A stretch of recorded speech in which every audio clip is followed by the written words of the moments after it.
going back. So, I think we go this way.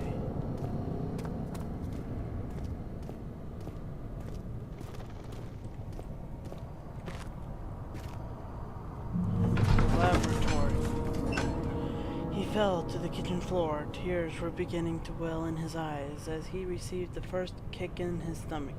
Hazel remained hidden, in fear she too would be punished. Oh boy. See how much oil I got.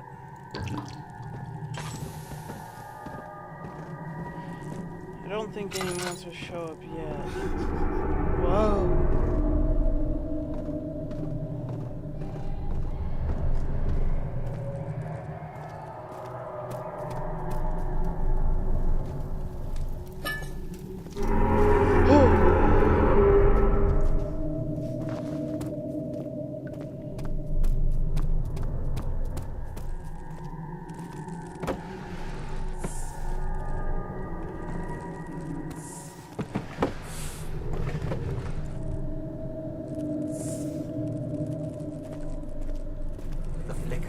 What the? Bluish light.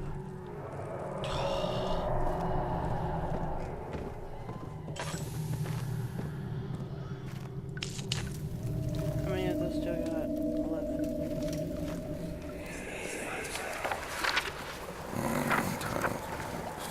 There should be more coop racks. Let me see. And one part aqua fortis.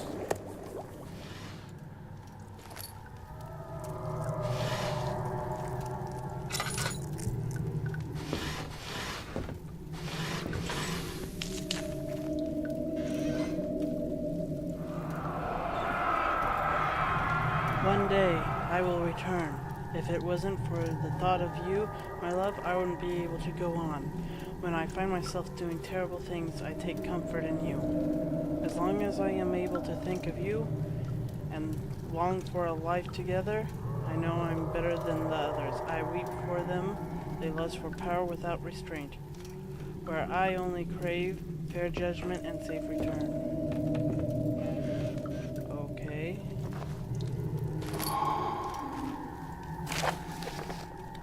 This is my third attempt to produce an artificial vitae. The former compounds lacked the potency I need, but I sense I'm close.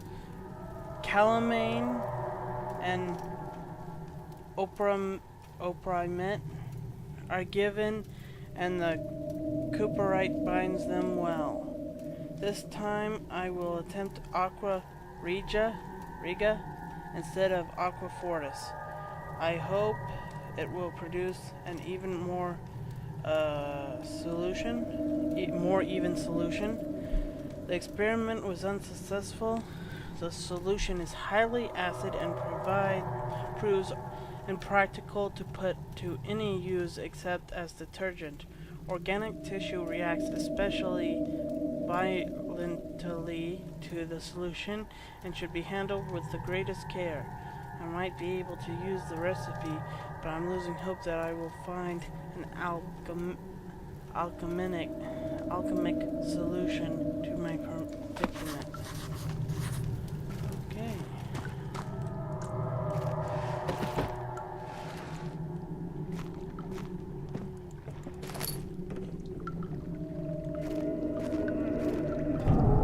There's a splashy monster down there.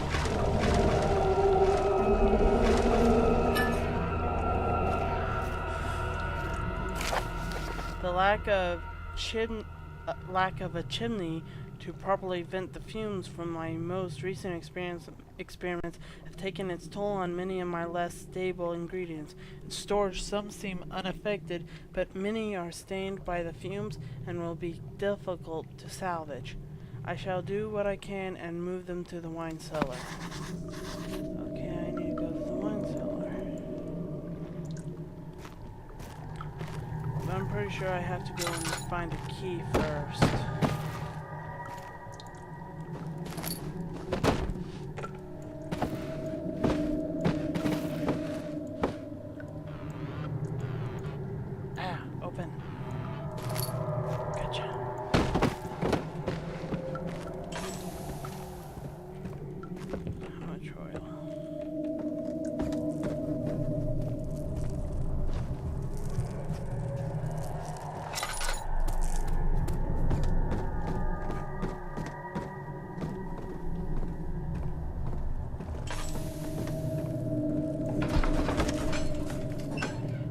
fragrant taste of rose lingered in his mouth. Turkish delights.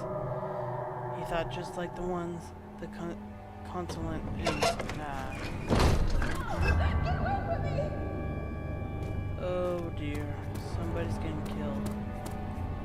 Yeah, that's the wine cellar and it's locked.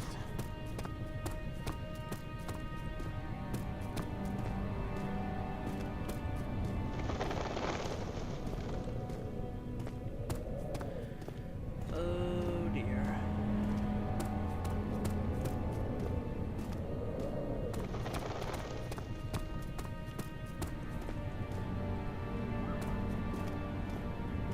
I remember something here it is.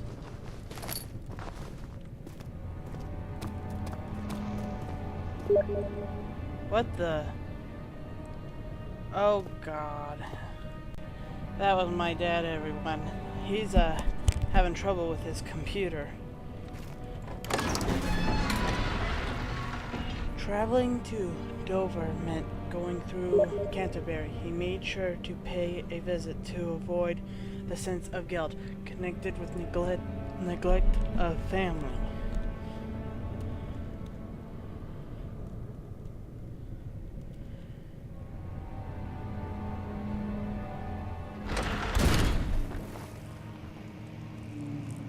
Okay, I know for a fact there's a monster you'll see here. Or, depending on how scared I am, you won't see it at all. 16th of May, 1839. The unflinching African sun has continued to plague our expedition, making it impossible to dig until dusk. How Professor Herbert managed to find the location in these vast plains of nothingness remains a mystery to me. When I asked him about the tomb again, he told me about the legend of Tin Hanan, the mother of us all. An interesting story in its own right, but I can't help feeling there's more. Later that evening, we uncovered a passage beneath the dunes leading to a sand-covered stone structure. The professor was confident it was the tomb we sought and ordered the others to clear the way late into the dark, cold night. Tomorrow, I shall lead the men into the ancient structure, hoping to reach the burial chamber. No matter what the professor is keeping from me, the dig should yield something interesting to take back to London and the British Museum. Okay.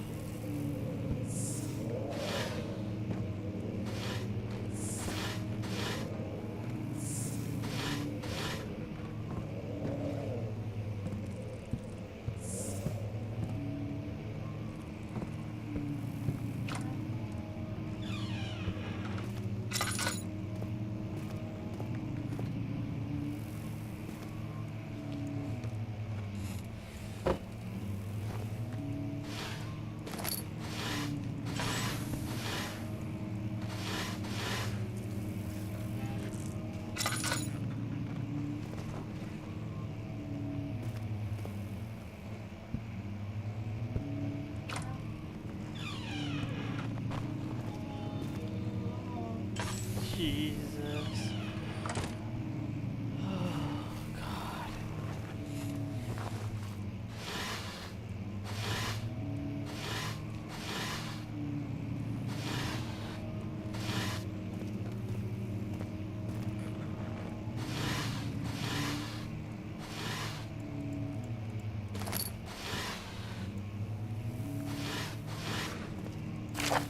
th of May, 1839.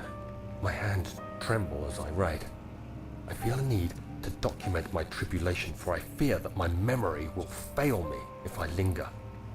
Today, I took some men and ventured into the dark, ancient passage we uncovered. Our torches burned faintly in the murky air as we slowly made our way underground. The men were superstitious and fearful.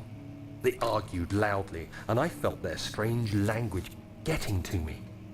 I mustered my strength and yelled at them to continue down the slopes and broken steps. The crudely carved passage confused me. It looked much older than the 4th century structure we had expected. The twisting path emerged into a great antechamber. The walls were lined with statues unlike any I'd ever seen. Despite their unearthly quality, I felt a strange familiarity toward them, which haunts me still.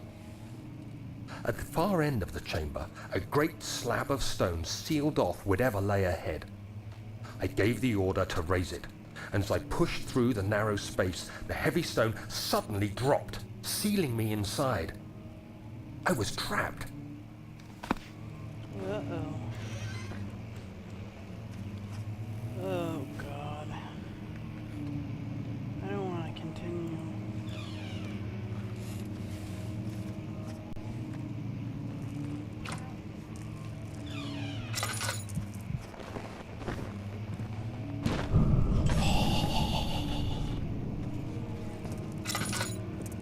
I hate that. Oh, a chest.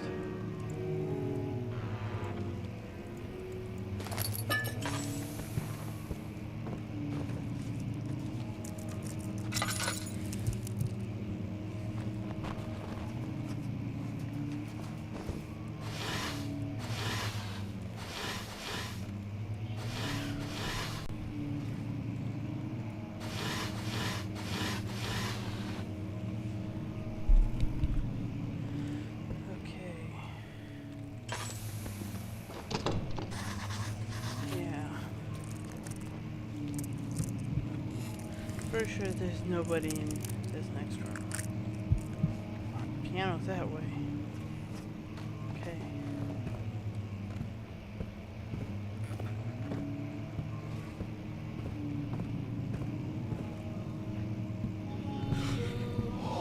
I know it's just a sound. There's nothing actually in there.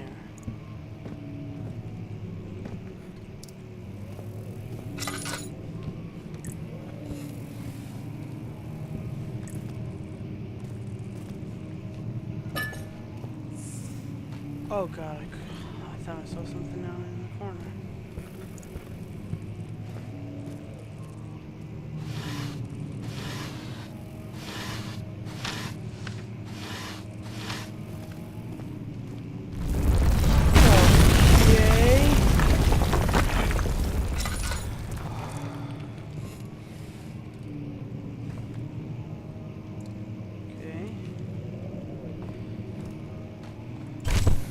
Whoa! Passing out. 17th of May, 1839. After pounding the unforgiving stone wall for what seemed like an eternity, I realized it was hopeless. I was trapped. I fell to the ground, gasping for air, trying to focus. That's when I saw a faint blue shimmer. My weakened body was heavy to carry, but I managed to push myself toward the enchanting light. It was waiting for me. Enclosed in dark nothingness, I felt myself drawn to the mystic light. I reached out, closing it in my hands. The faint glow escaped my fingers and began to spark brightly and spirit me away, unlocking alien memories of spiraling towers, endless deserts, and impossible geometry. The next thing I can remember is the grating sound of stone being lifted, the voices of the Arabs pulling me to safety, and grasped firmly in my hands was the broken pieces of a most peculiar relic. Okay.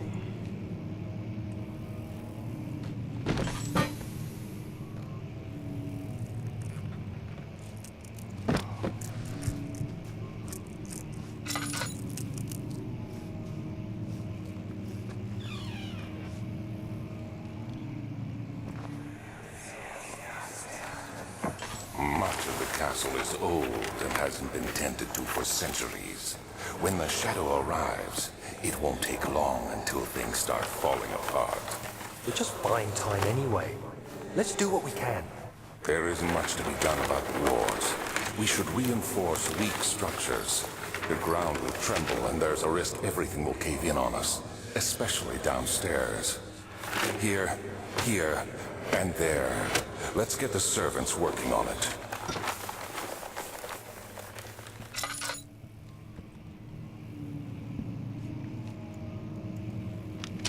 Let's use some paper to break a hole in the wall. Oh, that doesn't work. Let's try some harder paper. I was pretty sure that was going to work. I'll just have to use a rock.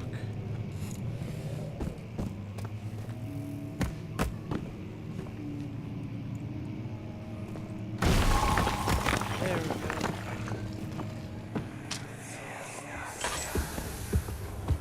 You have to be swift when you activate the first one. You hear that? If it stops, you'll have to start over. Isn't all this a bit excessive? You can never be too careful, Daniel.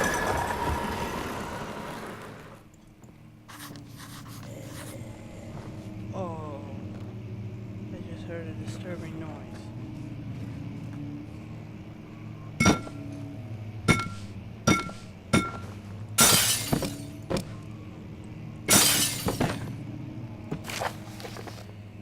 Alestat and Brennenburg Castle, 1801.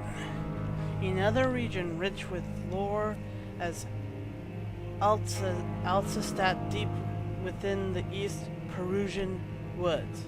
For centuries there have been stories surrounding the hamlet and its neighbor castle Brennenburg. The quiet forest-clad mountains dressed with scattered lakes is a picture I can't say that word as can be. I'll bet the area is haunted by the dark. Ask any local and you will hear proof of the widespread superstition.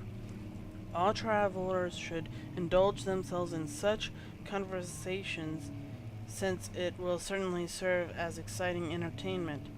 All of them have their own twists on the tales, but there are some motifs, something that keeps reappearing. The story reaches all the way back to the time of the 30 Years' War. It is said that soldiers who abandoned their duty got lost in the cold, dark woods and were forever damned to roam the grounds. Their bodies, wrought by their tainted souls, have left them disfigured and empty of essence. Many have cited them over the years and described them as horrid reverence. They move silently through the woods, shying away from any beholder. They are called gatherers, as they seem to follow some ambition to steal living creatures.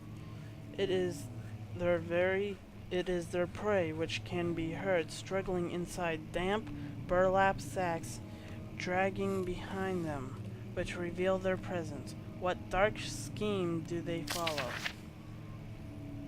Heinrich Cornelius Agrippa, the well-known erudite, visited Alestat at the start of the 16th century. He resided in the local inn for a fortnight as he looked for the remnants of kingdoms past. During this stay, all the prominent members of society paid notice, and he is mentioned in many records of the time. One day he went to investigate a burrow in the northwestern glades, only to never be seen again. Heinrich is known to have passed away in Grenoble some 10 years later. He dismissed this notion of ever visiting Alestat, which makes you wonder what really happened. Who was these mysterious men who visited the sleepy hamlet in the woods, and what happened to him? The Baron of Brennenburg lives a reclusive life with his family at the castle nearby Alestat, and like most those of noble birth, rumors are inherited alongside with the title. Researching the history reveals little before the castle was consumed by fire in the late 16th century. It was rebuilt by Alexander, a nobleman from the Rhinelands, claiming the role as protector of the Perusian state. Alexander helped the region to flourish and remained popular throughout his presumed lifetime. The family has always been secretive when it comes to lineage and heritage. Therefore, the birth and death of Alexander and his offspring has never been fully recorded. This has fed that the idea that the Baron is in fact the one and the same who came from the west over 300 years ago, lived through the time of occupation, and joined the coveted Order of the Black Eagles along with the great leaders of this country. And those gatherers, those monsters, you'll find out a decent amount about them soon enough. How they're created. Where is it? Aha.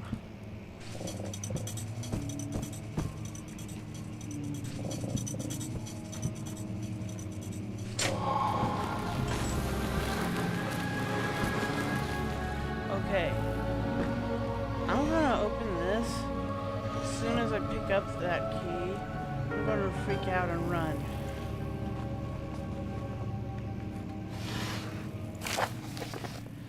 William and his fools have endangered my research long enough with their absent-minded handling of the human vessels. The sheriff is keeping a watchful eye on the forest and is killing my trusty servants. It's just a matter of time until they follow the trail to Brennenburg. I need to lock William and his men up to avoid... That's Wilhelm or something. And his men up to avoid further investigation from the public. The wine cellar will therefore be sealed off until the matter has been handled. Either the king's men leave or they will starve. Whatever comes first, they can want for all I care. Maybe I will feed them some wine.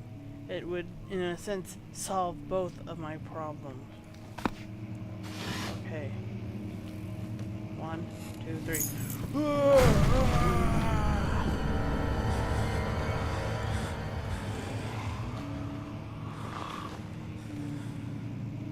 Okay. 1, 2, 3, 4, 5, 6, 7, 8, 9, 10. Okay. Now, I doubt there's actually any real chance of being killed by it, but I don't even want to look at it. So I'm going to go to the edge. Ooh, never noticed that before. I'm going to go to the edge and then freak out. You know what I bet could happen? You go... I just heard a squeak. Oh, I probably could go through that door there and then out the other thing, and it would see you. Because you go through that door and it ends at the end looking through those. Yeah, that's probably it. Okay, get back. Get back. You hear that music? It means it's on the search.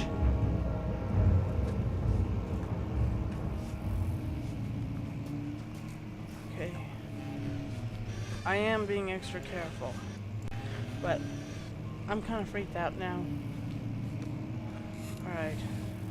Well, wait another 5 seconds. 1, 2, 3, 4, 5. There's no music playing. Oh God.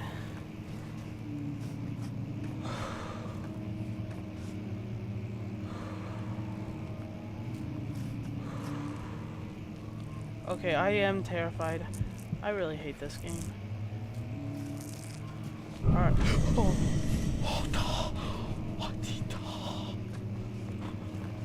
I know as soon as I hear that go through that doorway, I'm going to hear a noise right behind me. The first time I went through this room, I freaked out, paused, and then unpaused and started running. It's just a sound. It's not actually behind me. Oh. Ah!